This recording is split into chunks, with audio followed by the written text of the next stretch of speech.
এতিয়াৰে পৰা মুছলমানৰ বিৰুদ্ধে মন্তব্য কৰিলে হ'ব জেল।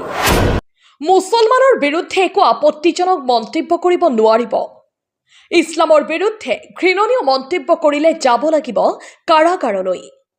মুছলমানক লৈ উৎপীড়ন ৰোধ কৰিবলৈ কঠোৰ হ'ব চৰকাৰ। মুছলমানৰ বিৰুদ্ধে ঘৃণা বিয়পোৱা সকলৰ বাবে নতুন আইন আনিব চৰকাৰে। ইছলামৰ বিৰুদ্ধে অপপ্ৰচাৰ চলোৱা এক ভয়ংকৰ কাৰ্য হিচাপে গণ্য কৰা হ'ব। মুছলমানৰ বিৰুদ্ধে মন্তব্য কৰিলেই হ'ব জেল। ইছলামোফোবিয়াৰ বিৰুদ্ধে কাউন্সিল গঠন কৰাৰ সিদ্ধান্ত ব্ৰিটেইন চৰকাৰৰ।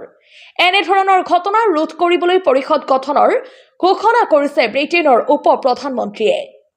এই পৰিষদে আইন প্ৰণয়নৰ ক্ষেত্ৰত চৰকাৰক পৰামৰ্শ দিব। মুছলমান সম্প্ৰদায়ৰ ওপৰত ঘৃণা বিয়পোৱা বন্ধ কৰিবলৈ এই পদক্ষেপ।